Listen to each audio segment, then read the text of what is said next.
Hello mga ka-NWOW, alam nyo ba na mayroon tayong e-bike na built-in at detachable ang battery? Ang mga halimbawa ng NWOW e-bike na may built-in ang battery ay ARS, WSP, GC10, TK10, Warrior at EMC Golf. Ngayon, ituturo namin paano nga ba i-charge ang built-in na battery. I-prepare natin ang e-bike at charger at ilapit sa socket or power supply. Ang charger ay dapat hindi masisikatan ng araw kung outdoor i-charge ang ating e-bike. Kunin ang charger, i-assemble bago isaksak sa battery terminal. Sa kabilang side ng charger naman, isaksak sa power supply.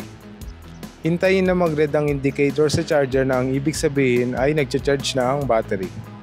Maging aware po tayo sa charging time. Ito po ay nakadepende sa percentage at voltage ng battery bago i-charge. I-check ang ating charging chart para malaman natin kung ilang oras dapat i-charge ang battery. Tips: prioritize to set a timer for charging. Once na mag-green na ang indicator, ibig sabihin ay full charge na ito. Sa tamang pagtanggal ng charger, dapat natanggalin muna mula sa power supply ang charger bago isunod ang pagtanggal mula sa battery terminal. Talagang paalala na dapat ay palamigin muna ang battery ng 30 minutes bago gamitin para maiwasan ang madaling pagkasira nito.